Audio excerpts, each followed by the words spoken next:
if this will work now. Did I fix my audio issues?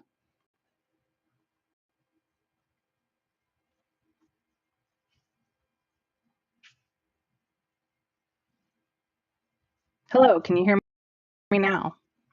There. Um, doesn't look like I can return to the beginning of the chapter. That's annoying.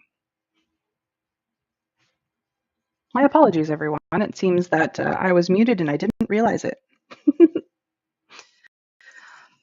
I promise. All right. Hi again, everyone. It seems that I have been talking to myself this whole time. How silly.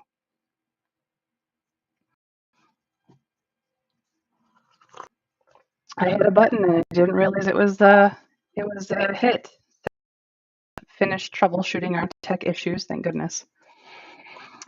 I had to find I have I don't know 4 or 5 buttons that I can hit accidentally. So we have sorted it out. Apologies for that. I hope that you have been reading along if you were here at the beginning, but now that I can actually be heard, yeah, this is not this is not me streaming the game to myself. So anyway, to catch everyone up in case from my own rambles, we're going to a ball. We're still getting dressed, and we have, as a person, decided to dress with a fashionable corset and some a pantsuit. Essentially, we have to decide whether we're dressing in style, dressing as we please, dressing outlandishly, or plainly, and letting people talk about something other than Howard's. So, what would everyone like to dress like?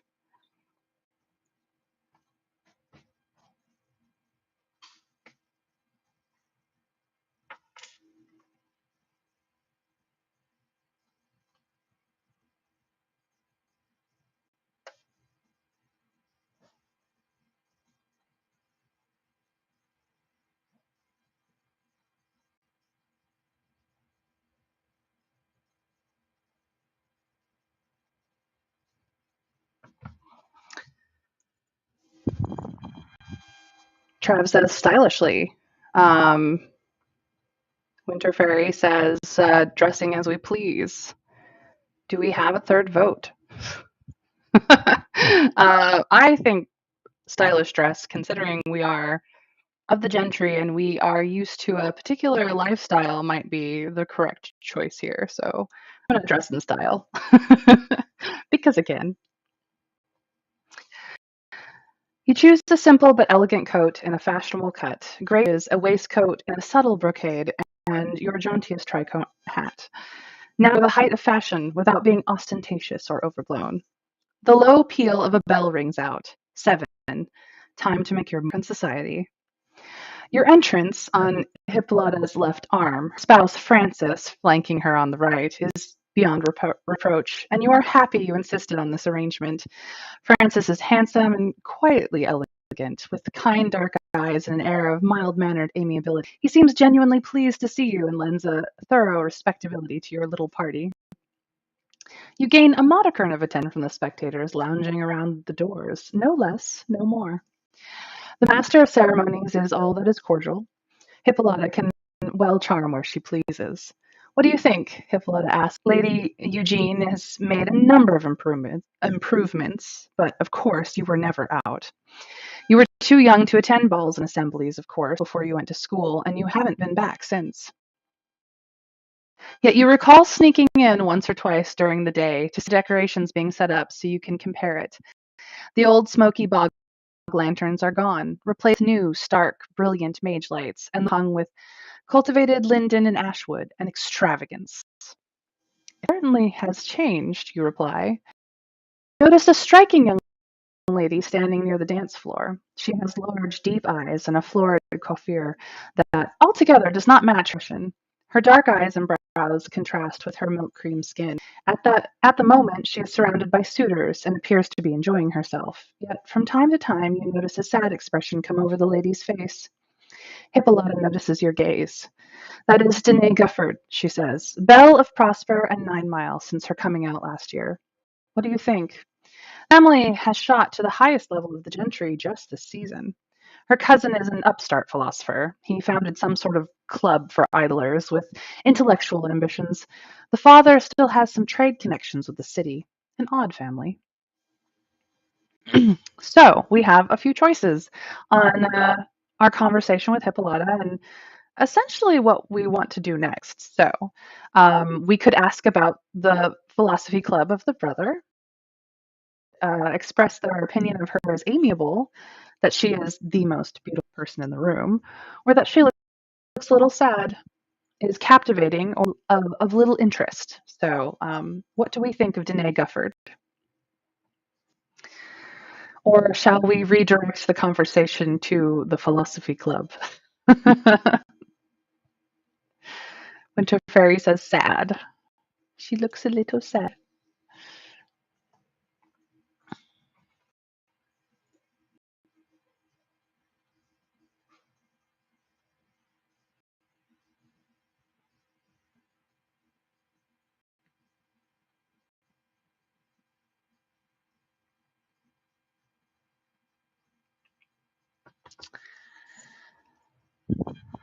She looks a little sad is the consensus. All right.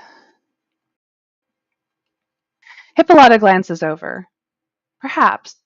They are a peculiar family, and some say she does not relish being pursued like a puss at a carnival as well as others might. The Guffords used to keep to themselves, but their fortunes have risen as of late, or rather, hers has.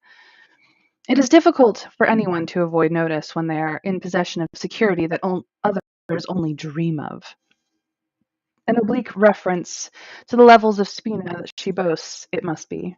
No wonder she looks miserable. Although no one talks of spina directly, everyone is constantly aware of it and its fluctuations, which can spell downfall or fortune for an individual, affecting everyone in the household. Hippolyta gazes at you for a moment longer, and it's difficult to ascertain what she's thinking. Shall I introduce you? There is only so much time in an evening, only so many people one can speak to. It is wise to choose carefully, for it is impossible to do everything at an event such as this. Do we wish to speak with Danae? With a yes, please, a I long to make her acquaintance, or perhaps later this evening. This is the first person we've been able to be introduced to this chapter. We could, of course, delay it, but we did think she looked rather sad, surrounded by suitors.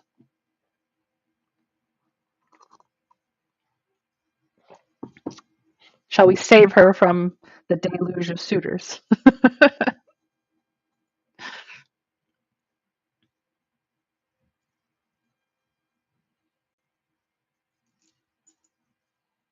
One, two, or three, you guys. What do we think?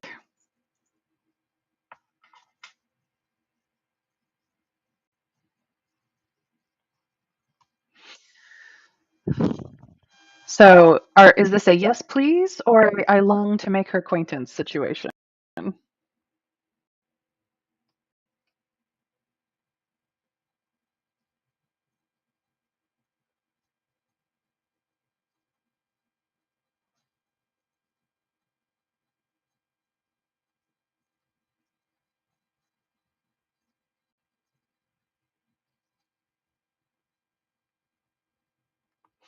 A yes, please, it is.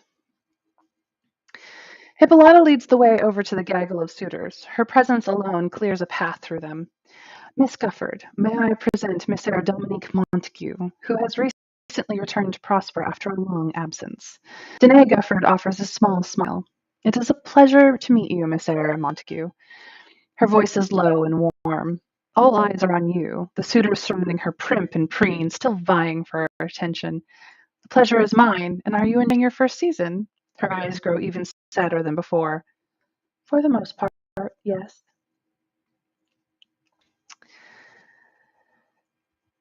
Shall we console her because we know what she's feeling, flirt with her to be charming, or employ our wit with flirting, ask her to dance to get her away from the crowd, or feign interest in dancing and show off the prize?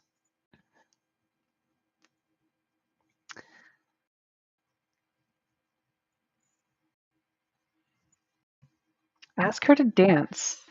I think we should definitely be her exit from all of these suitors if we can.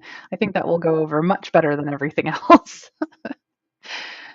She seems relieved to get away from the cluster of people. You lead the dance. She's a good dancer, but a little withdrawn.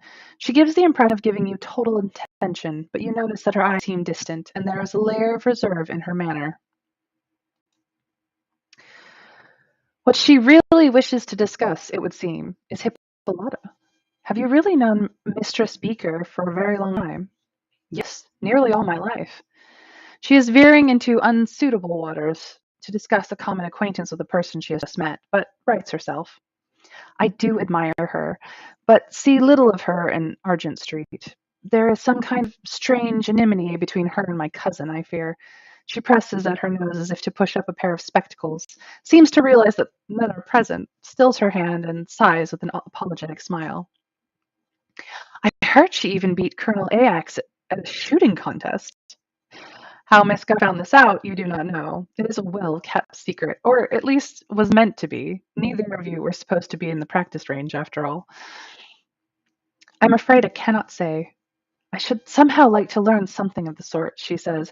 If it were true, I should be glad. I was never allowed to practice the sport for fear of being unladylike. Such are rather old-fashioned nowadays. Your face must convey your surprise, for she smiles a little and then smooths her features. My father's peculiar about such things, alas. Again, that word peculiar. You wonder whether this person is really so odd. So you respond carefully, charm and reassure her, or encourage her to rebel. I personally think that as we are such a charming person, this might be the way to go. Well, we have a respond carefully and a charm, and I'm going to go with charm because that is our strengths. We picked charm in character creation, so that might go over well, especially with our abilities. Such things happen to the best of us, you respond cheerfully, and her smooth once more. And arms practice not the only way to be one's own person. In fact, quite the opposite. You tell a funny story about the time you tried to fence Hippolyta blindfolded, and before long her smiles come freely. Indeed, your combined laughter is beginning to draw glances. Would you care for something to drink, you ask? Ooh, we're going to get lemonade.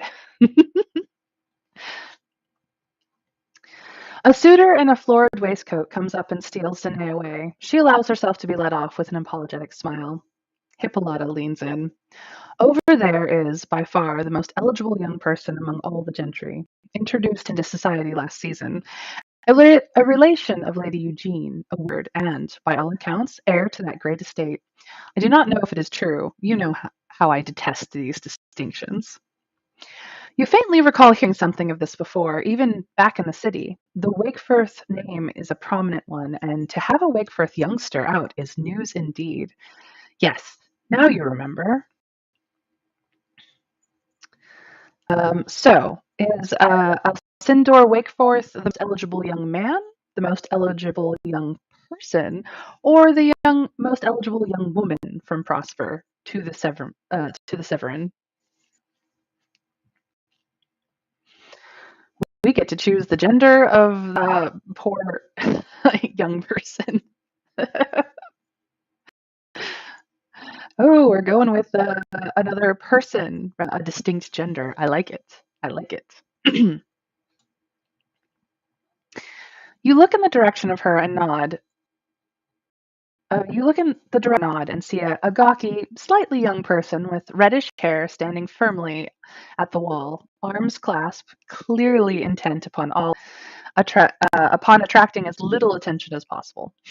Yet, however Alcindor tries to avoid attention, there is something about them that catches the light, that shyness and attempt to hide a very bright spark within.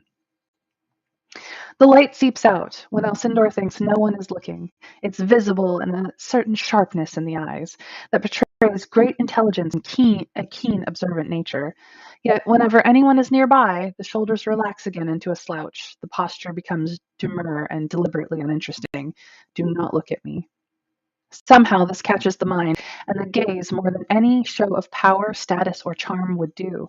It is certain this is a person of hidden depths. The evening draws on. What will you do now? We can speak with this enchanting young person. We could dance with Hippolyta. We could try the gaming tables or take some more refreshment. What shall we do? One, two, three, or four. Please tell me what you think.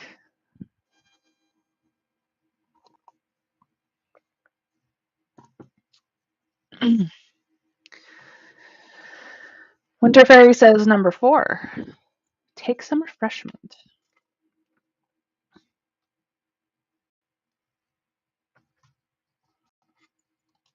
Anyone else with an opinion?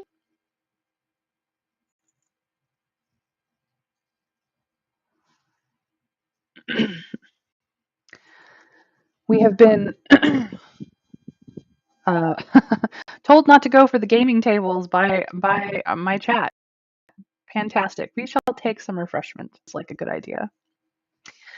Shall we take some refreshment, you ask? If the young people of Prosper can all be found in the dancing room, the refreshments room seems to be where the more stately and advanced members of the gentry collect. On one side of the room there is a spread of coffees, teas, lemonades, and watered wine, as well as iced cakes and slim sandwiches. Hippolyta does not even pause to take the measure of the room, but goes straight for the honeyed watered wine. Now to look at the distinguished guests. You look around. There is a distinguished-looking, dark-skinned gentleman in military dress standing nearby. His bearing is impeccable, and he watches the room with an eagle eye. He seems familiar. It hits you. Colonel Ajax. His hair is tinged with gray, but you would recognize that martial bearing and upright manner anywhere. His one of the original founding members of founding families of Prosper. He now serves as town magistrate. If anyone knows about the legal and moral issues of your property, it is your guardian sat on the town council with him, you recall. Ajax knew your guardian well, and no doubt was a frequent caller in their final months. An elderly lady in a gown decorated with molded roses approaches, holding forth to it of followers. Lady Eugene, you guess. She is the Wakeforth matriarch, another council member, and a formidable force in society. She knows everything about families in Prosper and devotes herself a great deal to the town's upkeep. Her word is near law when it comes to conventions and social norms, and her friendship can aid a person considerably. She is also Alcindor's great aunt. Both Colonel Ajax and Lady Eugene are eminent members of the gentry, well situated and respectable, and, what's more, highly influential. If you can get one of them on your side, perhaps there will be a way of expediting your property case, or at least help you and prosper while you're here. Do we talk to Colonel Ajax or Lady Eugene? And do we want to talk to either of them about various things? So to Colonel Ajax, we can talk about our guardian, or we can get advice on our property. To Lady Eugene, we can talk about the social sphere or find out the changes in Prosper. Or, of course, we can return to the main hall. What shall we do? 1, 2, 3, 4, or 5, please. Winter Fairies number 4.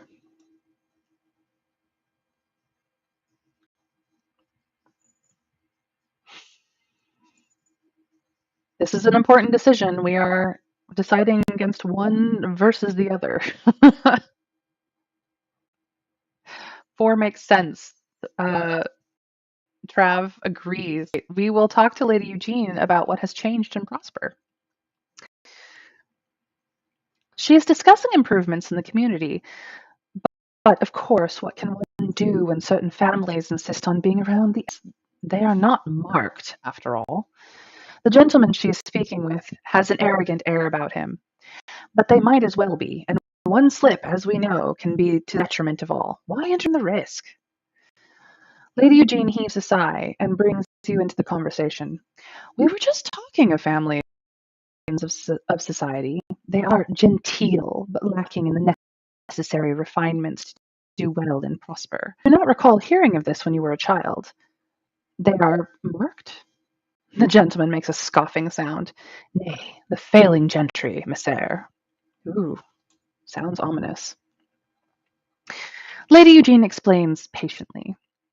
They are gentry by birth, and by virtue of their land stakes, but the manner in which they conduct themselves is not at all proper. They are most at risk and pose a risk to others, for they are on their way to becoming marked. Take the farriers, for example.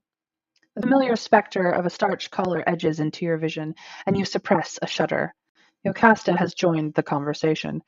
You had rather hoped she would not attend assembly. She is wearing a good deal of powder on her face, so much that it is difficult to ascertain her expression. Nonetheless, you feel her disapproval.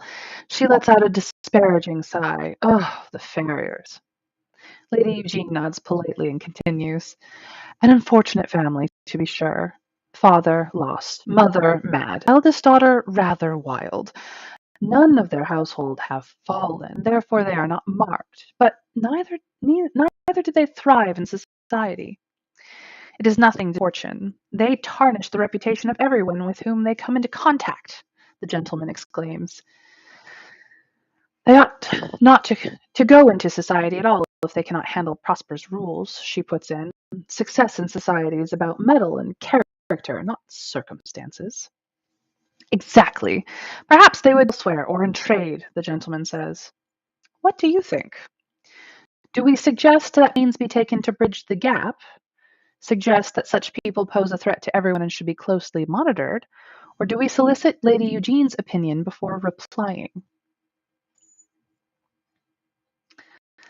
How bold do you wish to be? One is the boldest. Uh, two is the safest. Three, the safest of all.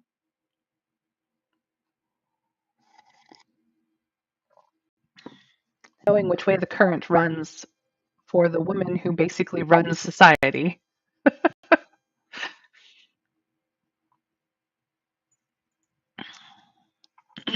We have a vote of number 3 and a vote of, I think, number 1.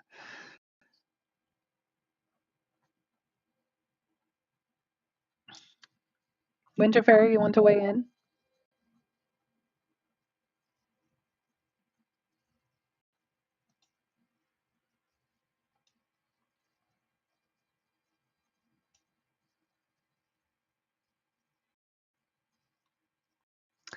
Well, I'm going to solicit Lady Eugene because I'm scared of this woman.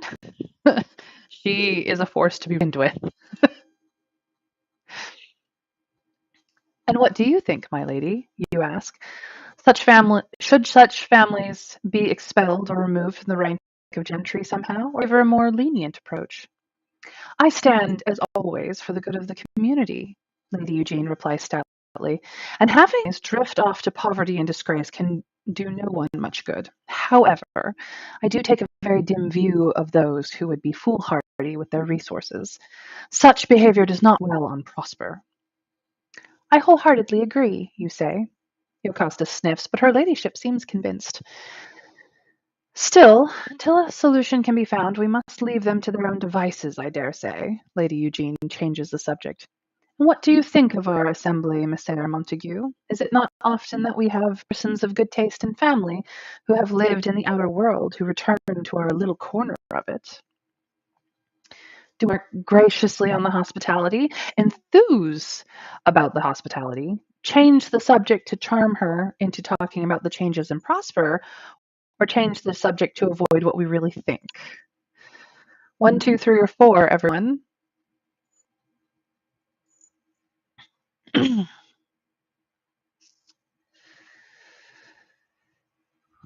not entirely certain which one of these will end the conversation with this lovely lady. We need to tread carefully. She can make us or break us with a simple opinion on us.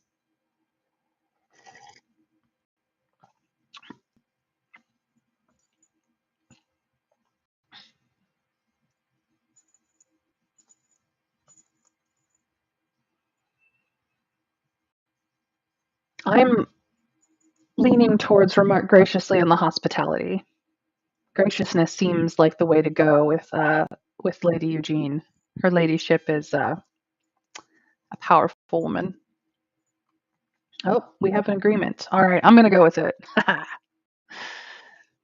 You praise the assembly hall, the turnout, and decorations with a few well chosen remarks. Lady Eugene seems pleased and indicates that yours is worth hearing. We have seen a number of improvements here, mostly after the town library was flooded, she says. I am very happy that you approve of it. The evening draws on. What will you do now? We have one less option. We can speak with Alcindor, whom we found very fetching earlier. We can dance with Hippolyta, our best friend, or we can gaming tables, of which we will likely find other people to talk to. um, what shall we do?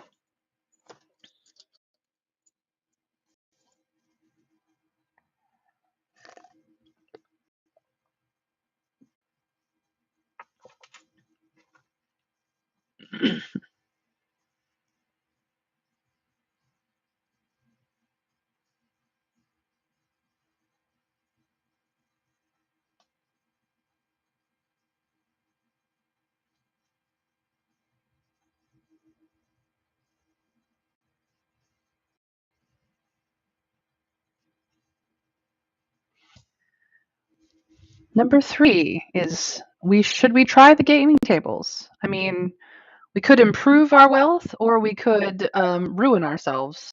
This in chapter two, um, but we could be bold. Is gaming the way to go? Well, let's see what happens. I had hoped there would be a chance to play cards, you say. Hippolyta looks mildly surprised, but then grins viciously. Certainly, there are reckless sorts aplenty at the tables upstairs. The gaming room is elegantly laid out, but the air inside is taut with tension. The card games here could take life. A red-faced gentleman in rather disheveled dress is there, already sitting at the table, staring belligerently at his opponent. He looks at once imperious and also thoroughly sauced. His opponent sighs and gets up, leaving several spina on the table. Mr. Edvane, he says politely, and quits the room with great haste. The red-faced man, Edvane, apparently, grumbles and takes the spina on the table. If you play, this will be your opponent. And your stakes. Can you afford to wager your land stake and your will? The sharp-eyed woman dealing scrutinizes you. Have you come to play or to go? You take a seat. You have not been introduced, but in such company it does not matter. That's four, after all.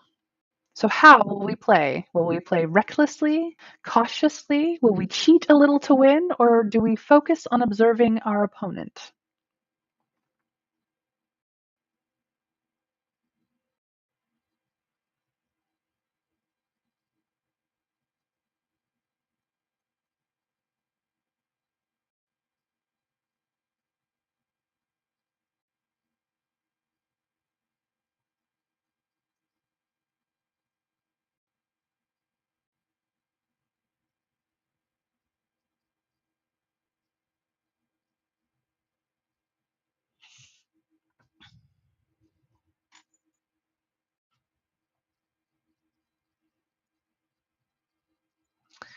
Um, well, we're kind of in the card game now, Trav. So as much as Hippolyta would like to dance, we may in fact get another opportunity still for that.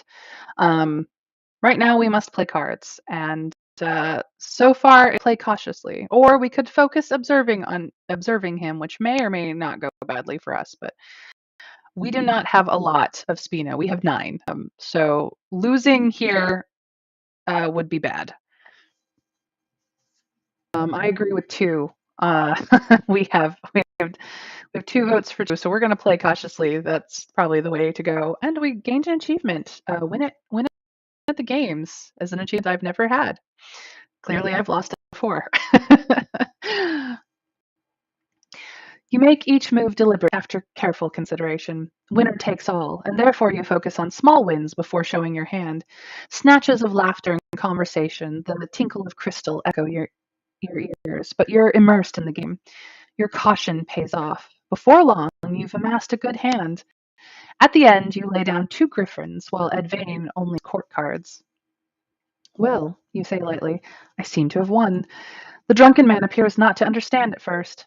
Two, he says, that cannot be. You fancy you catch a glimpse of something white and gold in his sleeve. Another griffin, perhaps. Nevertheless, they were, you say, and reach for the pot. Before your fingers touch the spina, Edvine rears up with a shout. For a moment it seems as though he intends to draw arms against you.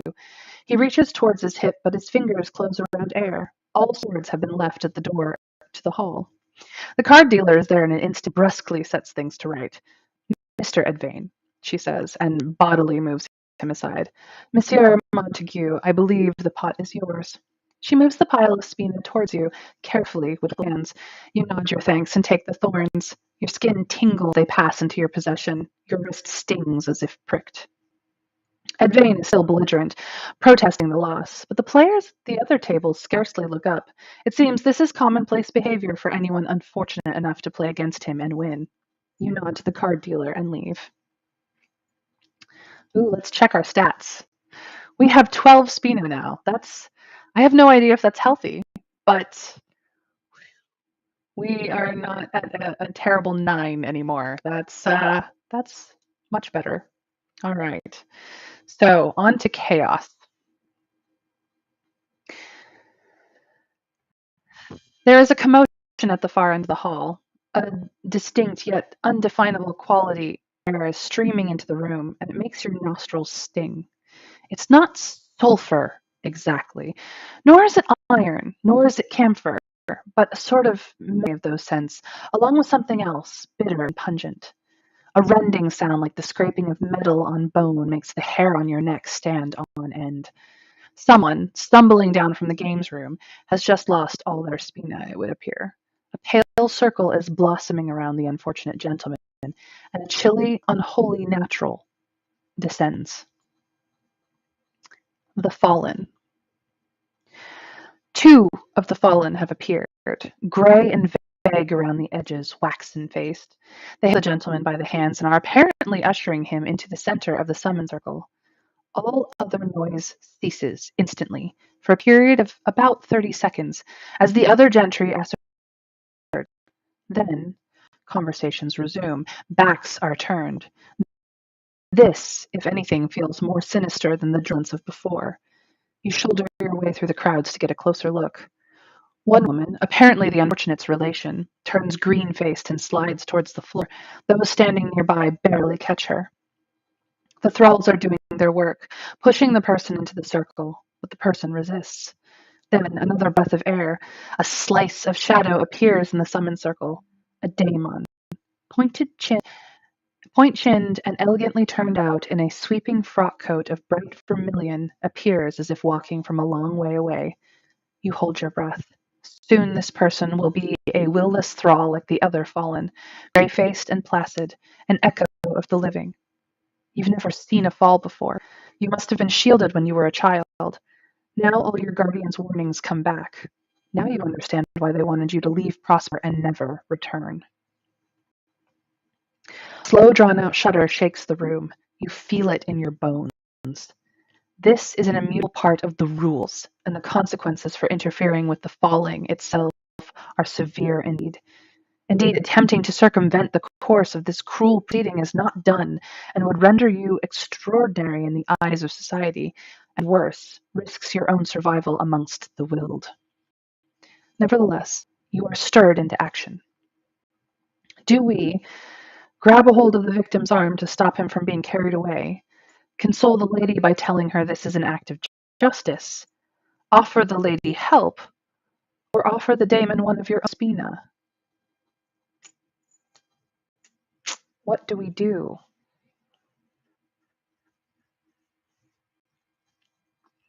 We have a vote for 3. Anyone else want in on this vote?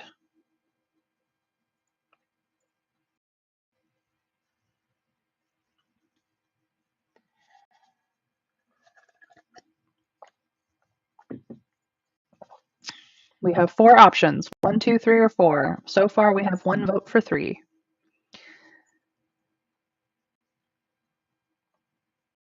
All right, we vote 3. We offer the lady help. The lady who collapsed is likely in need of assistance, and everyone looks shaken. You snatch up a glass of wine from a side table and push your way through the crowd toward the affected parties. The lady, apparently the person's mother, is just reviving from her faint. You offer the wine and murmur words of consolation that seem well received. I thank you, she says, voice shaky. Her friends try to help her to her feet and to a chair, but she struggles towards the door. I cannot stay here. You run to her carriage. When you return, the terrible spectacle is nearly over. The daemon bows with a monumental flourish. When his hand reaches the end of the figure, a loud crack rings out. You clap your hands over your ears, but the rending sound pierces you through, leaving a tear in the world, the splinter of ness from which he came. The daemon takes hold of his new thrall and marches back down that yawning passageway until you can only see the bright gleam of his garments and the air around him, and then that too is extinguished. The thrall wipes away the summon circle and then fold themselves into the remnant of that shadow. Then they too are soon gone.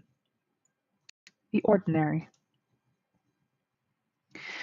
Now nothing remains to indicate that anything out of the ordinary occurred, save the shocked faces directly around you. After another stunned moment, the musicians begin to play again. The other guests smooth the distress from their faces with unsettling speed. A few disheartened dancers move to the floor, but a pall has fallen on the festivities.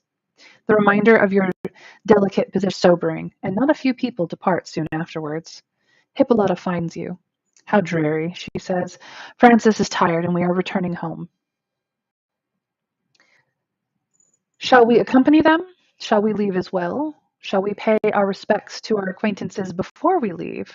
Or do we want to try our luck at the tables again? 1, 2, 3, or 4, and I will not take a vote for 4 seriously. We got lucky once.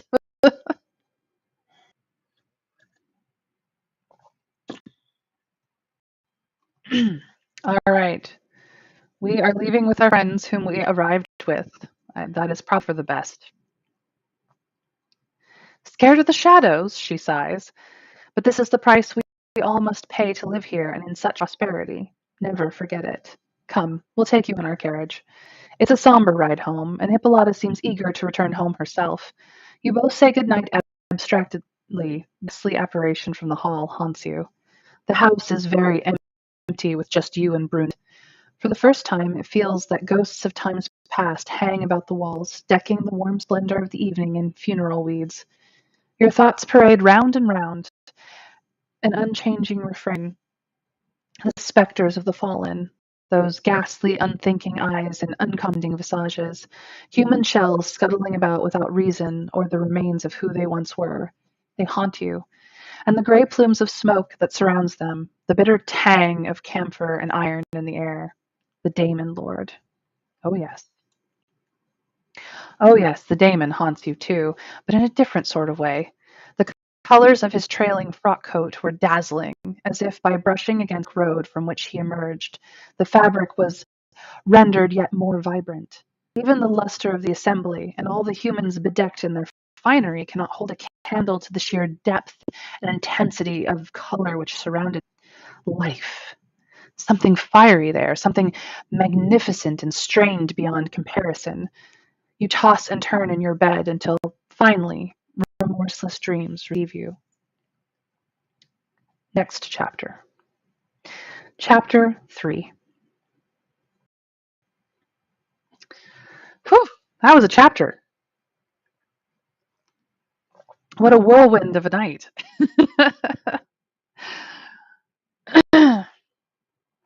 So let's check our stats while we're at a chapter break. Our charisma is nearly 70. We are more delicate than bold now, but still more subterfuge than principled. Still a bit more accomplished and a little bit more empathetic, which is nice. As far as our reputation goes, we're still slightly more scandalous than respectable, but still fairly neutral in and absolutely neutral in everything else, which is for pretty okay. As for our relationships, adjusted a bit. The wares we're still neutral with, but the daemons we have gained a little bit of reputation with. a little bit of a relationship just from having experienced a falling. Hippolyta is still our friend. We're still neutral with Colonel Ajax, but Lady Eugene thinks well of us, even more so than our best friend, which is good for us. We have not met Ren, so neutral there. Danae also thinks well of us, even more so than our best friend. So we made an impression on a pretty girl. Elsindor Wakeforth neutral because we did not, in fact, speak with them because they're a person now. And Yocasta does not like us, but we have gained in wealth 12 spina. I don't know if that's at all a good amount of wealth. I'm pretty sure it's still in the low end, but at the very least, we're not at a dire 9 anymore. So, with this, I think probably go over the glossary a little bit. Spina, plural, antiquated singular form spind, is the magical currency used only in Prosper by the landed gentry, which we are a member of. It is not a coin, rather, its primary presence is a sort of energetic token, a concentrated essence of its bearer's will. In a symbolic form, it can be carried outside the body in the form of small thorns.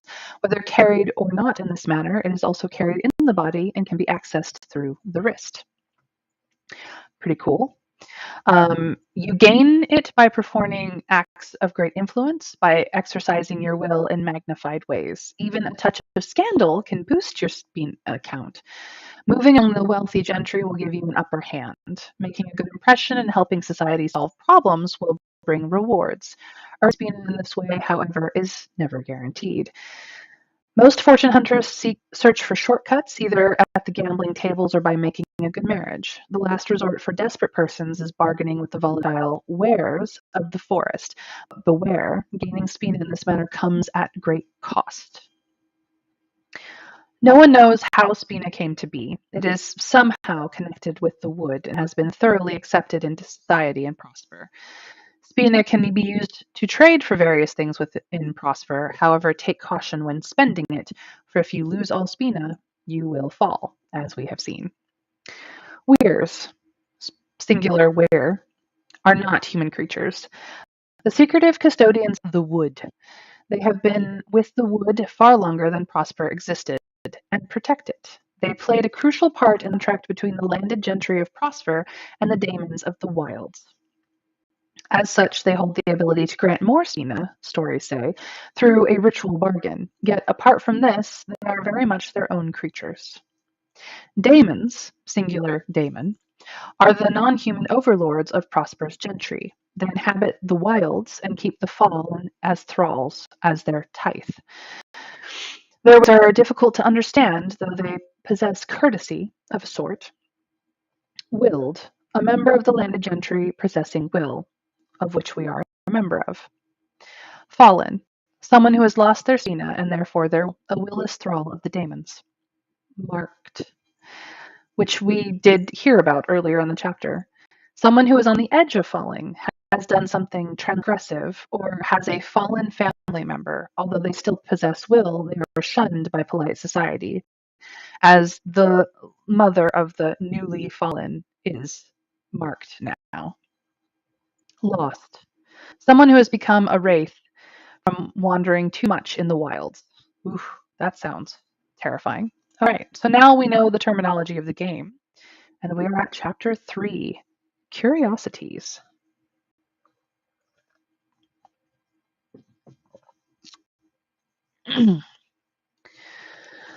A few days later, the malaise that clung to you since the falling is still present, still oppressive. Shadows patterning the walls remind you of that dread snap of will and form parting. The swirl of leaves in the wind makes you shudder and shrink back, gripped by wordless terror. You keep feeling your wrist, the connection between you and your will. You still have 12 spina. This morning you lie in muddy haze, trying to recall your dreams. The last one felt like something from your past, some memory just past recollection, so close it tilts the back of your mind.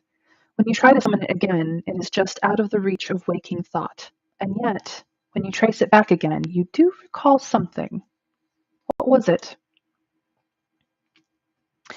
You are lying in a clean, soft nest, Light streams through a cream-colored cloth, making the golden. The sweet smell of linden flower pressed into ironed lindens. Someone was calling your name. It echoed oddly in the hall below, distorted. There is some deeper meaning to this moment, but when you try to find it, the whole scene disappears like sunspots before your inner eye. But now, even that wisp fades and is swept away by the morning sunlight and the reality that you face. More time in waiting for an answer from the lawyer's office. You must take your fate in your hands. For the brute fact is before you. You have 12 spina. You have immediate means of obtaining more. There is no foreseeable end to your stay in town. One way or the other, you must not let prosper the end of you. Time to pay calls.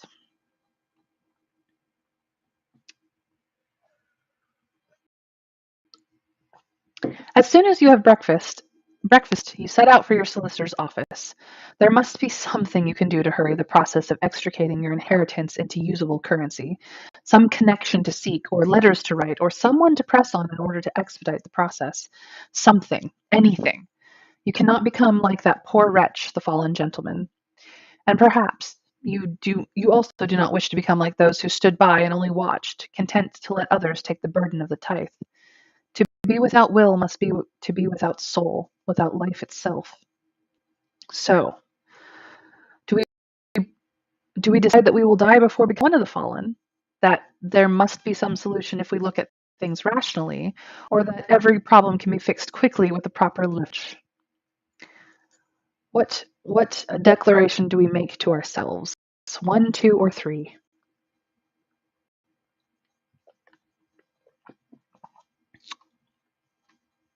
Winter Fairy says 1.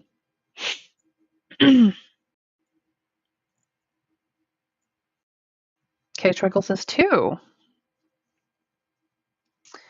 Looks like the consensus is we will die before we become one of the fallen. Maybe you didn't impress Holwood sufficiently with your eagerness to have the matter of your inheritance resolved when you visited before. This time you are not afraid to show your desperation. But it is not only falling that you must fear. There is a special ring of social expulsion granted those who meddle in magics, if they do not possess sufficient influence or respectability. If you lose a good deal of spina and offend your fellow gentry, you risk becoming marked, shunned by polite society. The daemons needed to do very little overall to restrict the gentry, you think. Humans have, for so long, proven themselves exceedingly skilled at oppressing one another. Indeed, it is a wonder that the whole of the country was not invaded by daemons or wares or other magical creatures long since, while the power struggles of a nation played out on a grand scale. The mood in Messrs. Hallwood and Pend is more somber today than when you visited before the assembly. News of the falling has made everyone anxious.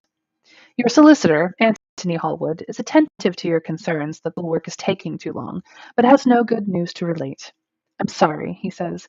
There isn't anything to be done. This matter is delicate and cannot be rushed. He pauses. A small furrow forms between his brows, although his voice trails off. Gilbert Hallwood, his husband, and the other Hallwood on the firm's plaque, picks up the thread. You could speak with Mr. Roland Gufford. He used to do property transactions in the city before retiring to Prosper. He grins brightly, his mood alone apparently unmarred. If anyone would know, it would be him. Mr. Anthony Hallwood nods, but hesitantly, countenance glum. Although, as his countenance is customarily reserved, this may not signify anything much. You have some reservations about this course of action, sir? You ask, just in case it does. Doubtless Mr. Gilbert Hallwood means well, but Anthony Hallwood is, after all, the adviser your guardian appointed for you. No, you are quite right, my dear, Anthony says, though his brow furrows in a way that suggests he would rather the Gufford name not have been mentioned. Strange, but if Gufford can help you, you cannot afford to wait. You bid your farewells to the pair. Outside, the clouds are high and tinged with bluish gray. A storm threatens. Your resources are strained. Getting more spina, no easy feat. Getting out of Prosper, that is the necessity of this moment. That reluctance of Hallwood's notwithstanding, if Gufford knows something about property exchanges, it would be a very good thing to visit him, for he, surely, the answers you're seeking. And as another relative newcomer to Prosper, he might also know where and how to acquire more spina on short notice. You approach the address with curiosity, trepidation, boredom, excitement, ambivalence. How are we feeling in this moment as we find ourselves in front of the Gufford estate? We have met a Gufford, after all. Danae. Winter Fairy says curiosity. Anyone else?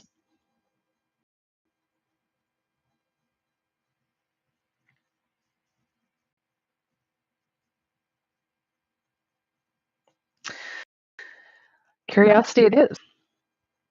You admit some interest in seeing the Guffords after hearing so much, or rather, so little about them.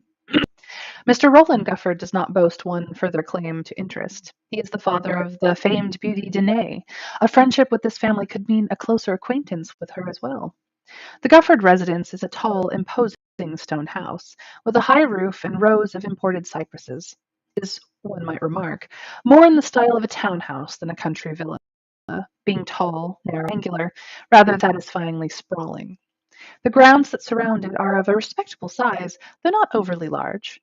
Gufford's land stake appears to have been a modest one, and the sheen on the building itself and the wards surrounding the property are still bright. This is new gentry, not old. The family moved to Prosper after they are newcomers to your hometown. However, judging by the house's respectable exterior, they did well to come here. The street is curiously empty. Any of the family are at home. You ring the bell. That reluctance of Hallwoods has disquieted you, but surely it does no harm to just ask. A servant opens the door and takes your card. She seems confused. I will see if Mr. Gufford is in. The first drops of rain splatter down on the cobblestones, and the maid stops in the act of closing the door, looking doubtful. If you care to wait inside, monsieur, while I inquire? You nod, and she admits you inside. You follow the maid into a darkened vestibule. If you'll wait here, she says, and departs up the stairs. You brush at the droplets of rain on your coat and look around. Curiously, the curtains in front of the great windows are drawn, cloaking the space in gloom. Nevertheless, the wealth of Gufford's negotiations comes clear from the sheer amount of imported wood that lines the hall, molded and carved with designs of spiraling vines and diamonds. The grand staircase is, likewise, edged with carved decorations, and a few suitable portraits embellish the walls. The door to the drawing room is to the left, and a view through the door shows a comfortable, ordered room with striped wallpaper. The dining room is adjacent. Further down the hall, there are several other doors. All in all, it gives the impression of a comfortable upper middle class household with aspirations. The only thing that renders the place remarkable in comparison to a property of similar stature in the city is the copy of the family's charter, displayed in prominence on the mantel, so that the insignia of the country squire and the unique colophon of the land stake which enabled them to are easily visible to any visitor. It is a trifle, but clearly communicates its purpose. This is a family with ambition. Waiting. The clock in the corner chimes 12. There is no sign of the maid or any other inhabitant in the house. You've now paced the length of the hall several times and you know its every detail. It's odd protocol to be admitted into a house and left to cool your heels in the entryway for so long, even despite the rain. Your feeling of unease grows. Far too much time has passed. Could the servant have gotten lost? Perhaps this is all some kind of elaborate test? How do you react? Are we appalled? Does it no har- is it no is it not harmful to wait? Maybe we could use the situation, or is waiting the right thing to do? What is our choice today? One, two, three, or four?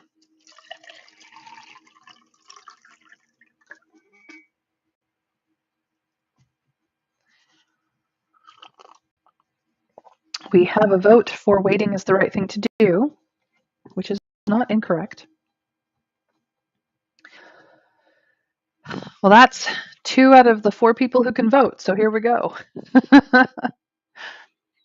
Peculiar household indeed. The air is hot. A tingling runs fingers and down your spine. Somewhere in the house, someone is dabbling in magic. Such activities are unusual in genteel houses in this day and age. Most often, such activities are better left to professionals who perform their services for a fee, much like people of law or physicians. However, there is no mistaking that iron tang. It's cloying, and you cover your nose with your handkerchief, but the sensation persists, wiggling beneath your scalp, making your hair stand on end. Perhaps the servant has forgotten about you in whatever calamity is currently occurring. There's a crash from somewhere upstairs, and you know with sudden and devastating clarity that if the magic continues, it could spell destruction for the whole household. So, do we investigate the source of the magic? Do we investigate the noise, or do we go and get help? You're correct, Trav. Making us wait is a power move, assuming that is what's happening here. Winter Fairy decides getting help is the prudent course of action. Anyone else?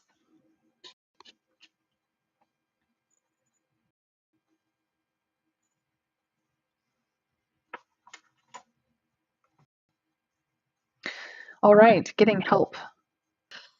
We are going to run away. Your life is not worth putting on the line, but neither can you ignore the potential for disaster. You dash to the empty drawing room and ring the bell pull several times. A tired-looking footman appears shortly. Can I help you, Miss Eyre? What's going on, you ask? There is magic being done. It could destroy the house. I have orders from Master Wren not to disturb him, the footman says. The lines in his forehead grow deeper. Well, it cannot continue, you say.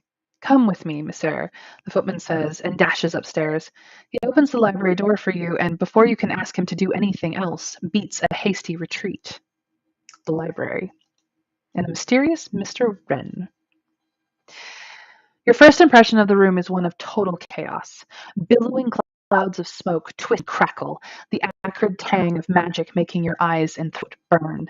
In the center of the room is a table covered in antique arcane instruments, needle stubs, and pieces of dried flowers. Books are carelessly discarded on every available surface. A sharp sensation in your chest makes you panic for a second. It's similar to the feeling of spina unhooking, but when you check, yours are still there in your pocket, emitting a silvery light. That has never happened before. The plumes of smoke and the jangling in your senses are so overwhelming that, for a moment, you believe you are the only person in the room.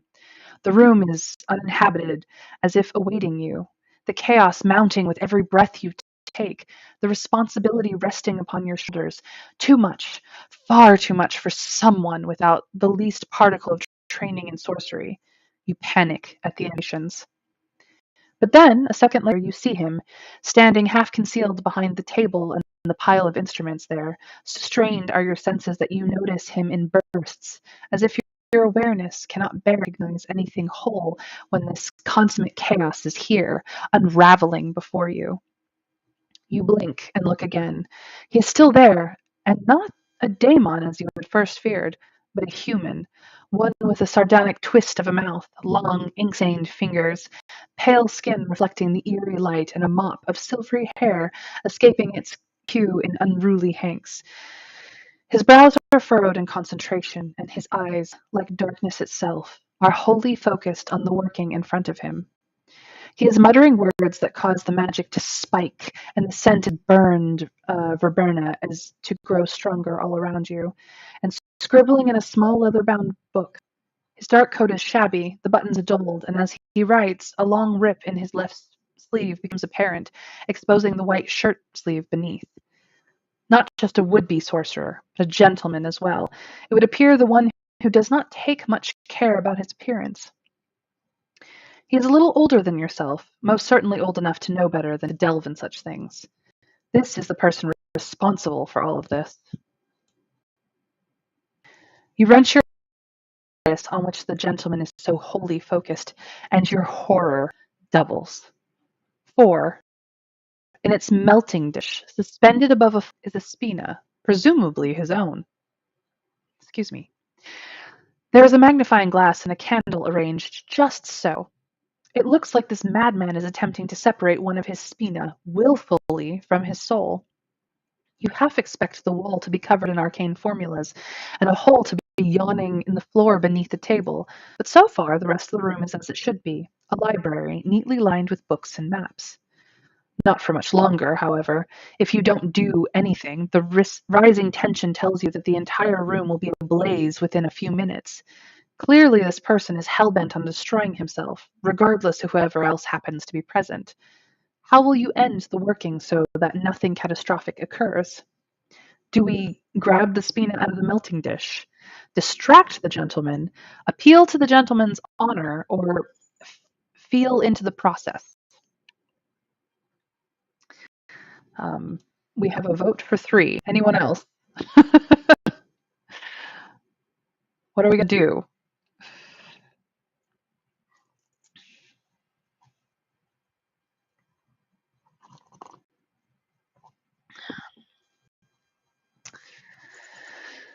Whew.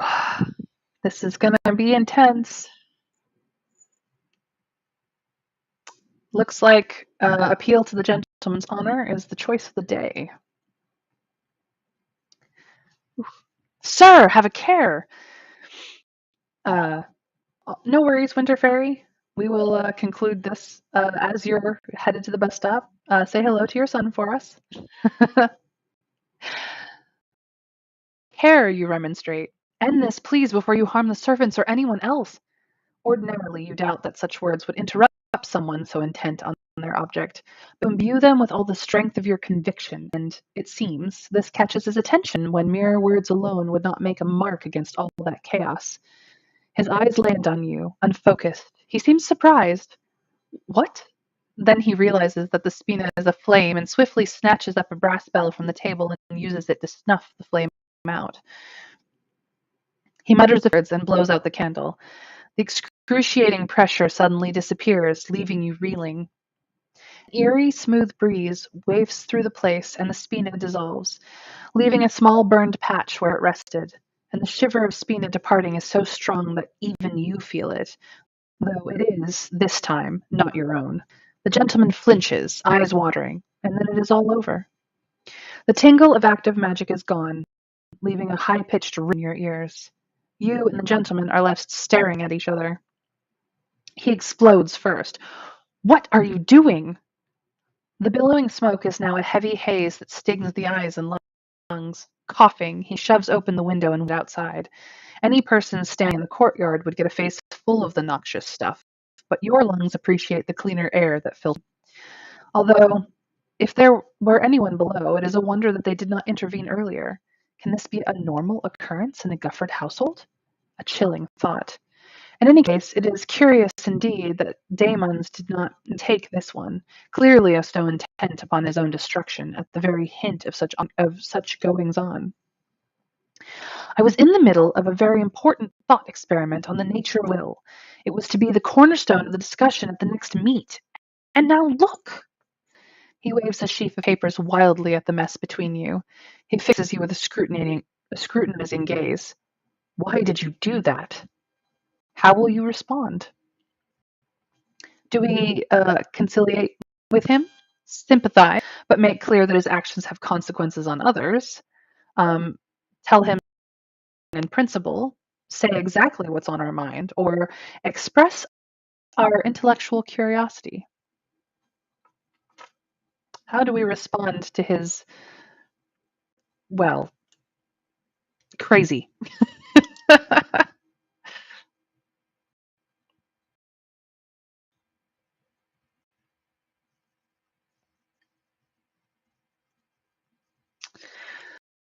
1, 2, 3, 4, or 5. What shall we do?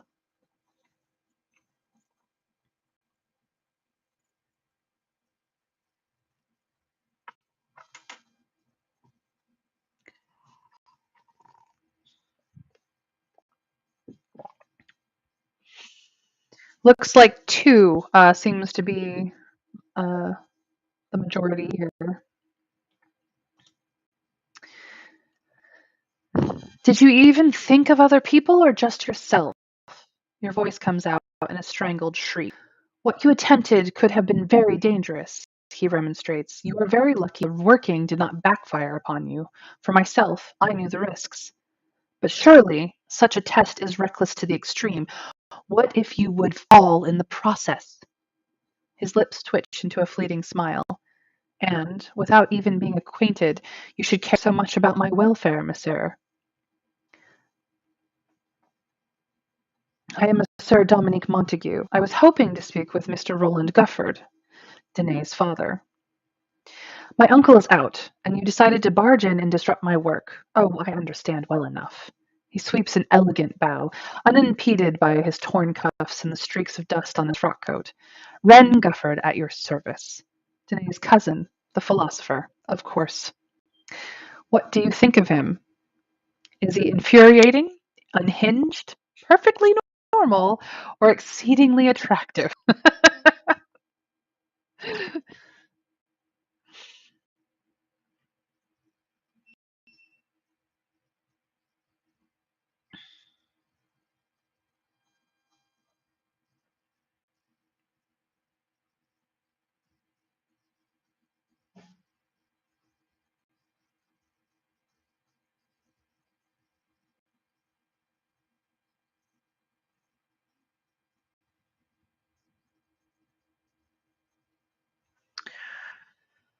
Um, looks like we have a vote for unhinged. I'm, I'm not going to disagree. He kind of is. However, even this distinction cannot hold your attention too long once you realize one.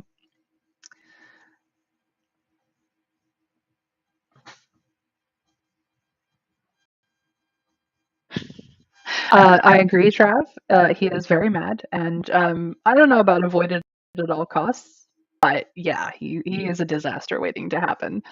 However, we think he's unhinged, but the distinction cannot pull our attention away too long because we realize something about him. There, interestingly enough, we do not have the top option here of there appears to be flaws in his logic because we are not intelligent enough to know. But telling the whole truth, he might be a good acquaintance to cultivate. He is out of his head. You're interested in pursuing this, or we think he's misguided, but we do understand why he is doing this. It is our realization about Mr. Wren Gufford. So 2, 3, 4, 5, or 6, because 1 is not an option. 2, 3, 4, 5, or 6. Which one shall we do?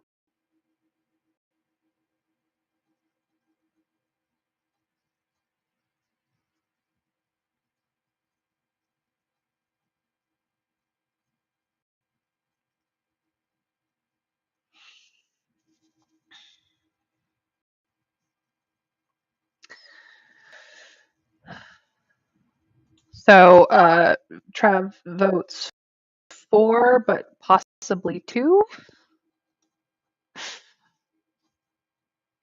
2. All right, 2. He's not telling the whole truth.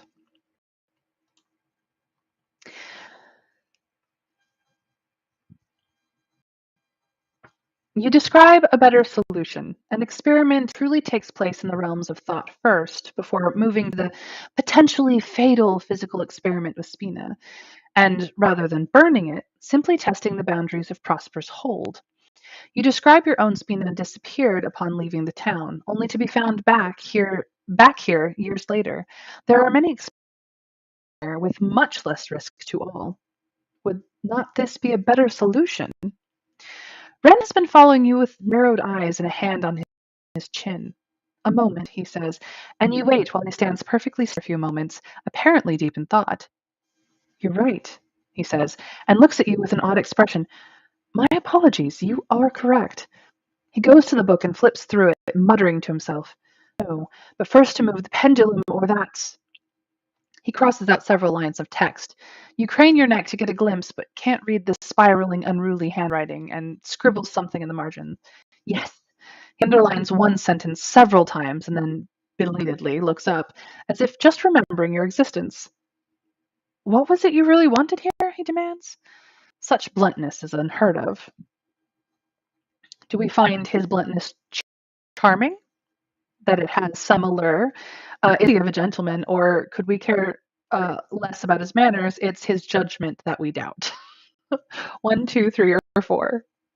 What shall we do? How shall we react to Mr. Wren Gufford being less attentive in his new understanding of the problem? We have a vote for four. There's no five here, Kay Schwegel. There's just one through four.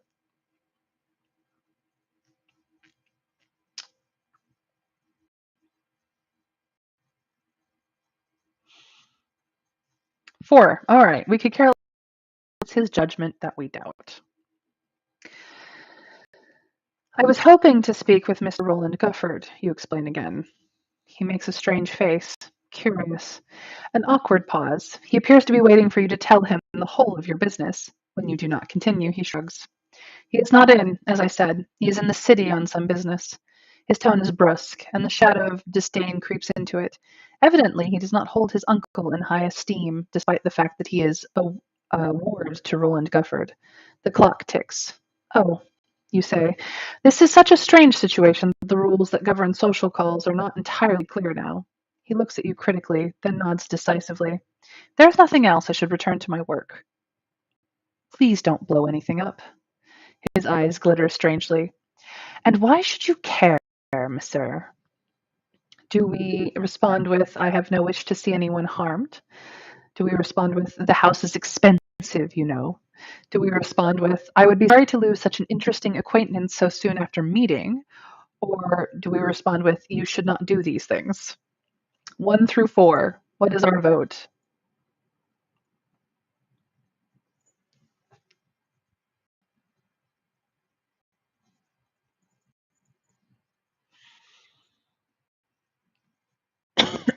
Pardon me?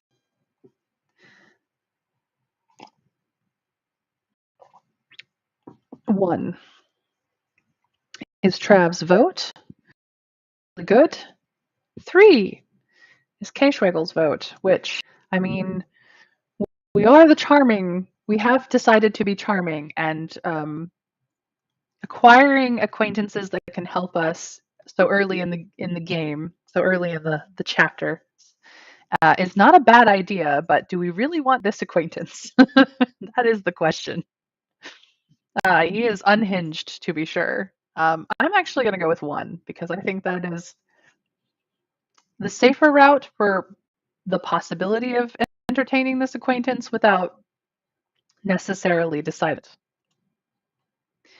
He looks surprised, but quickly recovers his composure. I will do my utmost not to cause harm to others or myself. The sound from the front door slamming brings you back to the present. Someone has just arrived.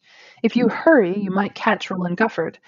You bid a final farewell to Wren, who bows, one eyebrow raised. You can't tell if it's seriously or not, and hurry back down the stairs. The rustle of fabric and a lady's voice halts your steps. It is Miss Danae, Gufford. Why, Monsieur Montague, you aren't leaving, I hope. Her voice is warm. Danae. You've already spent enough time here as it is. To linger now constrains the limits of courtesy, but Danae seems to talk to you. I must deal with matters of business, you say, but there is a genuine regret in your reply. She gives you a shrewd look, and you feel she knows everything about your finances and issues of your inheritance. Perhaps they are common knowledge. Oh, I see. You've come to see my father? Out. There was a thing, I suppose. Everyone is on edge since she doesn't need to say what. You feel it too, you nod. She looks around at no one in the stairwell and moves closer. It wasn't always this way, she says in a bare whisper. It used to be less frequent. Neither of you want to say the word falling aloud, as if to name it would summon a specter of that terrible occurrence. They are gathering more and more thralls. To you as well. You don't respond, but she sees something in your eyes that seems to confirm this. Everyone says so. Everyone is on edge. I've overheard father telling the town council that it must have something to do with the wood. Your throat closes momentarily. It is dangerous for her to speak thus of the Weyrwood, even though she does so in apparent fear. But it is too late. The words are already out. She continues rapidly. Whatever is happening, the Weirs are probably behind it, they of the forest. Beneath your shudder, you get the feeling that she spends a good deal of time accidentally over what she should not have heard. How do you respond? Do we thank Danae for the information? Do we scold Danae for gossiping, or do we commiserate with Danae?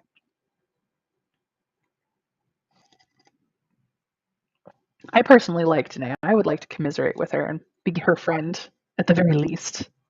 She's interesting. I like her. Well, we're all of one on this one. It must be difficult at such a time being here, you say. She looks slightly perplexed. But are you not here as well? I'm time, that is. The sentiment of your words comes through, if not their exact meaning. To tell the truth, you are not entirely sure what you mean, just that Danae's corralled away in this dark house seems ever so much more tenuous suddenly than your own. This information suddenly sheds a new light on Wren's experiment. Look for Danae's response to the chaos that was just performed here. Danae seems wholly ignorant of what occurred just a few minutes ago in her home. You pause, consider. Do you tell Danae about your encounter with Wren and the magic?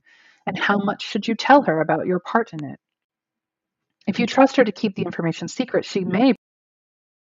However, if you expose Wren, you may lose some of his trust in you, however slight that may be upon such short acquaintance. Do we tell Danae everything about the magic, including what we did? Do we tell Danae a little about Wren's experiment, excluding what we did? Do we tell Danae Wren, or do we blame the servants for their poor treatment of us? I do not recommend 4, but 1 through 4, please tell me now. We have a vote for 3, that we tell Danae only that we met Wren.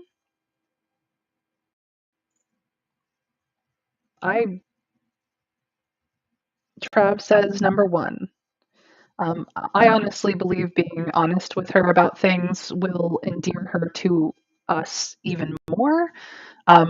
Wren is a madman that we have literally just met, and we met worst possible circumstances. He has not been the nicest of persons, as interesting as he may be. But we like Danae, I think, overall. So, your cousin was conducting an experiment earlier, you say, of magic. It was really quite unsafe. I had to intervene and stop it. I hope I have not made things worse. Danae's eyes grow troubled. Wren is rather wild, she says, but this is beyond the ordinary. I hope I did not do wrong to tell you. To the contrary, she says vehemently. You took a grave risk, she says. Thank you for telling me.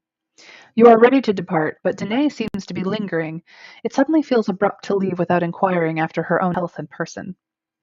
Are you well? You ask, at the same time that she says, would you care to see our grounds? They are not very large, but we have a fine prospect of the town. And do you stay and visit with Danae? Do we accept her offer warmly, or just for politeness sake, or do we decline? I am 100% willing to offer it warmly because I like her. What is the rest of?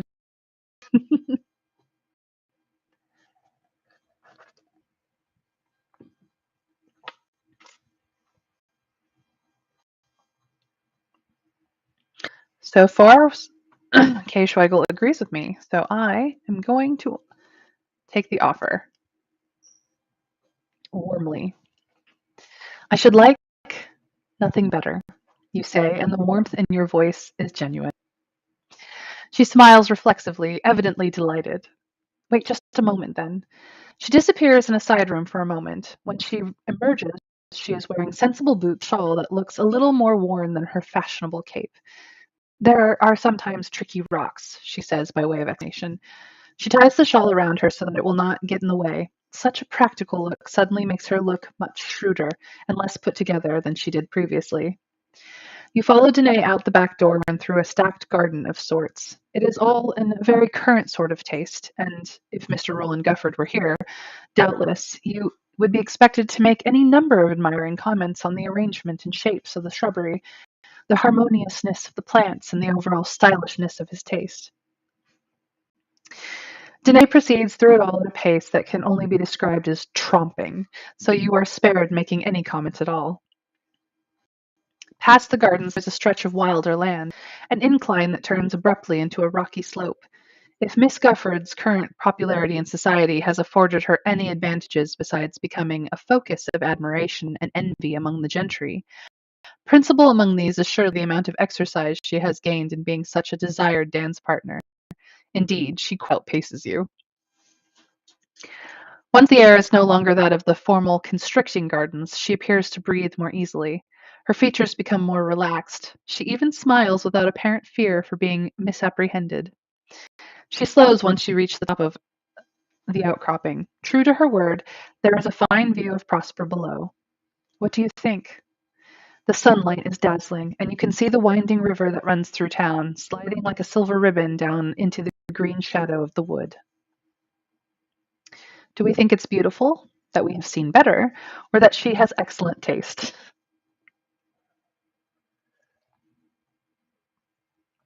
One, two, or three? I agree, Trev. She seems very nice, and I think she is a worthy friend. I mean, we have Hippolyta, who is our childhood friend, but Danae, she's so sweet. But what do we think of the view? Ooh, it is beautiful.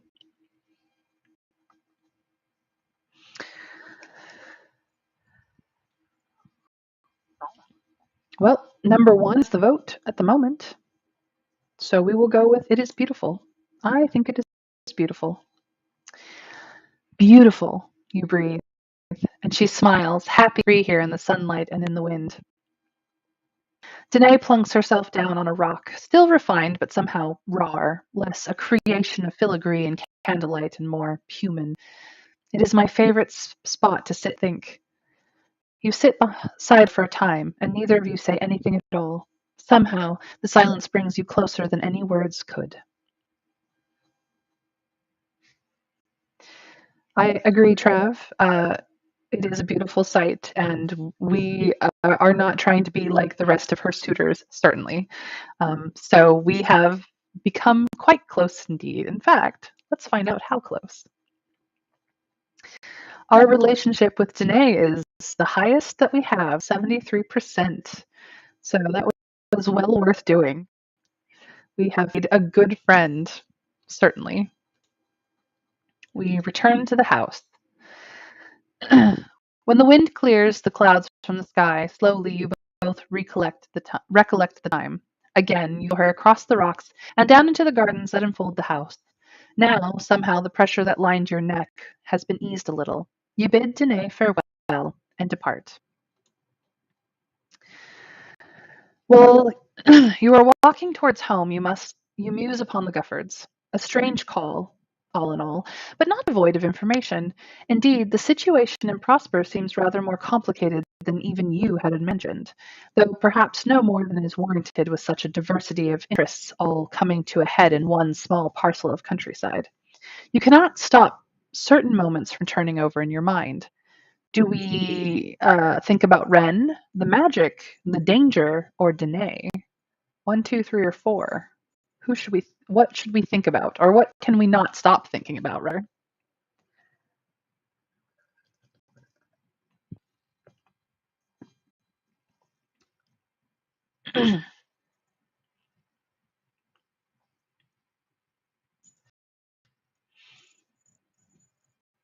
1, 2, 3, or four? Ren, magic, danger, or Danae? Let me know.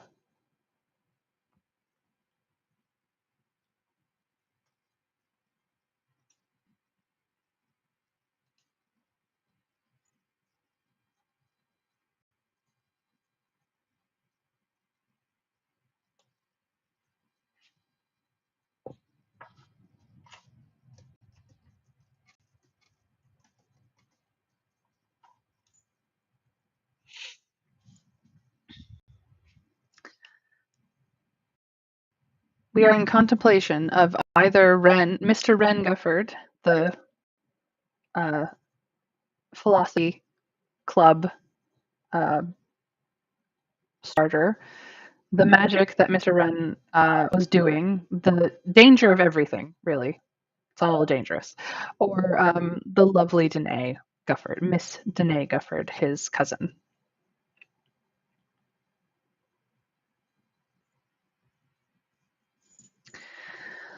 Looks like the consensus is 3. We cannot stop thinking about the danger. You are still trembling, belatedly, as if just realizing how close you came to destruction, either of yourself or of someone else. Each member of the Gufford household that you have met so far seems remarkable, though in their different ways. The way back home takes you past the wall, boundary to Prosper, and from the hill you can glimpse the shadowy trees of the wood. Danae's words come back to you, loud and clear. If there is something sinister about the forest or the weirs that inhabit it, it seems likely today, when the tangled branches create a bleak barrier against the sky. Something moves in the corner of your vision. It is an elderly lady, dressed in old-fashioned clothes. She is moving toward the gate. No one in the wood. It is simply not done. But then, twists of old stories, whispered on chilly evenings, dredge themselves up in your memory. There have been people, members of the gentry, who went into the wood, who bargained with the weirs, and who returned with more spina, and with the weight of a bargain that can almost never be repaid. You half believe the old lady will turn and continue walking the limits of the town, but she proceeds forward until she reaches the old gate. It is near rust and disuse, but swings silently at her gesture. She goes through it and is soon past your sight. What do you think about this? Are we curious about the wood, afraid of the wood, drawn to the wood, or do we think that the wood is something evil and should be tamed? 1, 2, 3, or 4. Ooh, Winter Fairy's curious about the wood.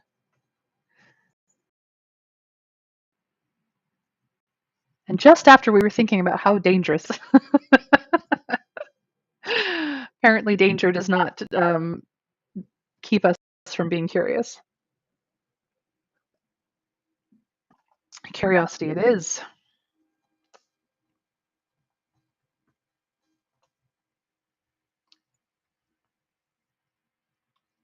Too late. We are curious. You've drifted towards the gate, you realize. You gather your wits and turn again towards home, but before you more than a few steps, a black liquid shape about the size of a hunting hound slips out in front of you. It was not a hunting hound. Yep, curiosity did kill the cat, and now we're being confronted with a cat, a wild cat.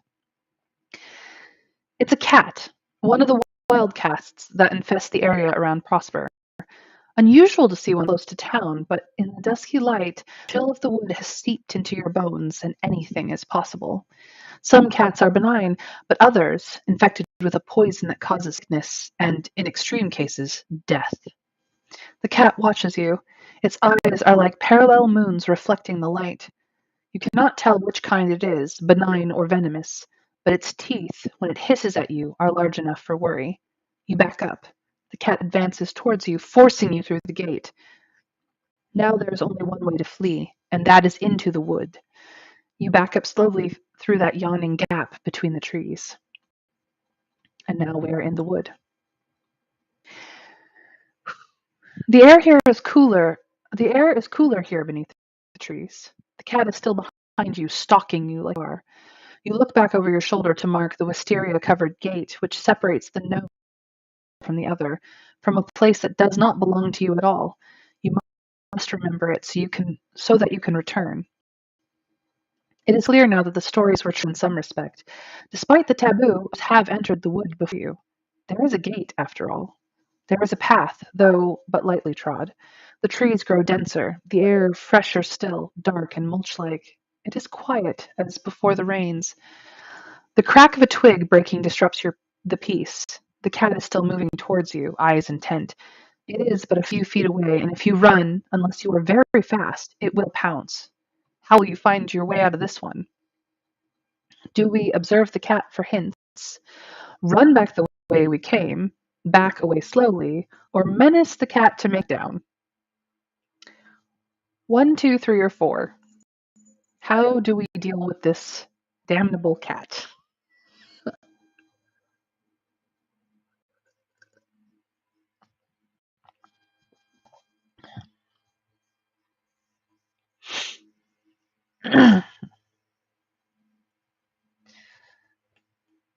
We are observing the cat for hints.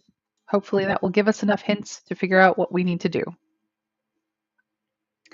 You watch the cat, but it looks fairly harmless. It is small and completely black, like most cats. Its posture looks curious rather than threatening.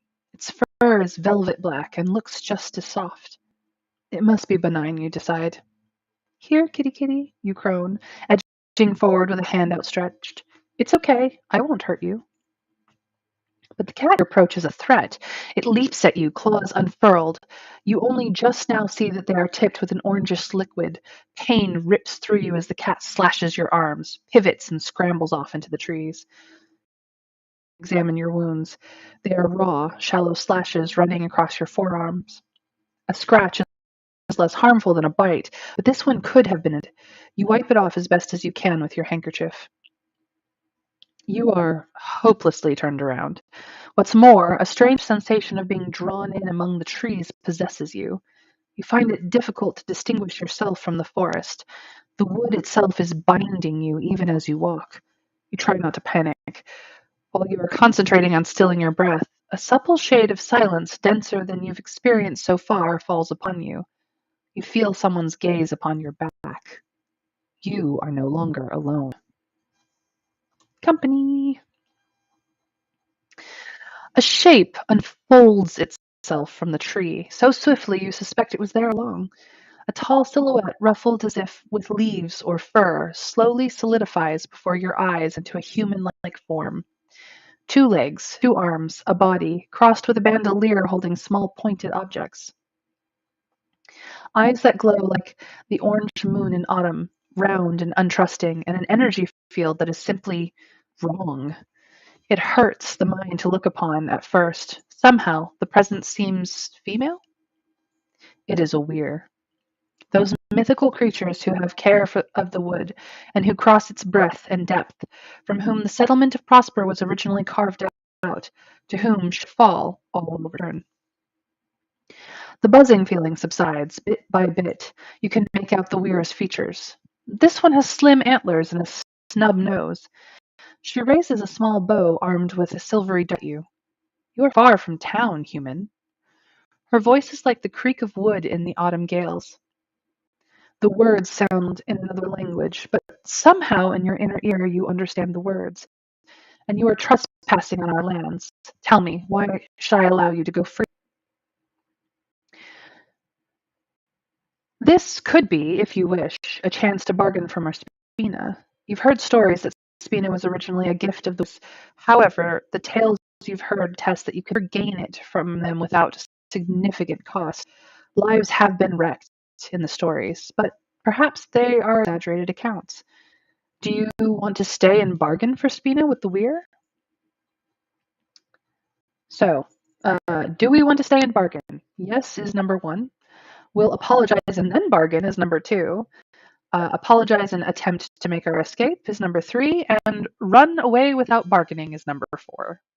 One, two, three, or four. What shall we do?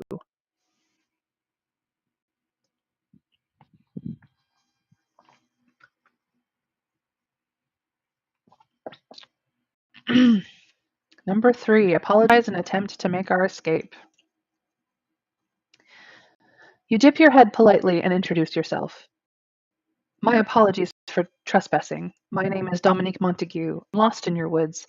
I ask you pardon. I have no wish to give trouble. Your manners are so fine that they appear to charm even the Weir, who inclines her head at you ever so slightly. I will be leaving now, say, and back away hastily. The Weir watches you, unblinking, as you depart. The forest winds around you, and for a long, panic-inducing stretch, you think you have lost the way back. A person could wander in this dark labyrinth indefinitely until they succumb to the elements or were taken down by venomous cats. But at length, you find a stretch of path that you recognize. Your deliberate retreat has paid off. Whew. We were charming enough to get out of the wood. That was close. At last you emerge from the wood. The trees stretch their branches as if trying to pull you back, and you feel as though you're slogging through thick mud leaves. But you break through it and hurry back towards town. Never have you been so happy to see Prosper's Gate, welcoming you back to the lands of the human willed. Never have you been so relieved to stand on the ordinary road and know that you can go home. You will certainly appreciate Prosper with all its restrictions more now than before you left. This thought stays with you long into the evening. At least it has not been for nothing. And that is the end of the chapter. Chapter 4, Chariot Racing. Before we get into that, because we don't have time for a full chapter to another chapter, let's just go over our stats one last time. Our qualities are that we charismatic but not so intelligent, that we're delicate more than bold, that our empathy is a little higher but still fairly neutral, that we are more subterfuge than principles. We only have 90 health because of that cat scratch. We're all right in the accomplishment, and our sport definitely neutral. As far as our reputation goes, we are now more respectable than Phyllis. We have a bit of influence. Our dangerous is fairly neutral, but our woodbound has gone up, as has our weird sense. And our philanthropy is still very neutral. We're still fairly neutral across the board as far as our reputation goes. And as for our relationships, we're neutral with the Weirs still, but we are slightly more inclined towards the Dents. Hippolyta is still our friend. Colonel Ajax is still neutral with us, but Lady Eugene likes us. Ren is starting to like us. Danae likes us, even better than everyone else. Alcindor Wakeforth is neutral, and Yocasta, as always, does not like us. We have 12 Spina, and so far, so good. So, that's been chapters 2 and 3 of Weyrwood, the game by Choice of Games. Choice of Games can be found on Steam or their website, choiceofgames.com. They're lovely choose your own adventure stories. There is quite a lot of them. This is the one that I own, Weyrwood, which is Regency era with magic. Beautiful world building in this book, and I highly recommend Choice of Games in general. There's lots of flavors of choose your own adventure stories amongst their repertoire. There are many adventures of all kinds of flavors. You can find action, you can find superheroes, you can find space adventures, just really anything that tickles your fancy, you might find there. So, I'm actually going to end this stream a little earlier than I usually do. My voice is starting to go from all the reading. But thank you guys so much for joining me today. It has been absolutely lovely to have you and to have you help me make decisions in this game. We will be returning tomorrow for chapters 4 and 5. And we will see what our Misser Montague gets up to next. The story is really just beginning, and as much as we're starting to see just how dangerous this world is, we have yet to really get into the mix of it. So take care, everyone. I will see you tomorrow at the same time, same channel, and have a wonderful rest of your day. Bye, guys.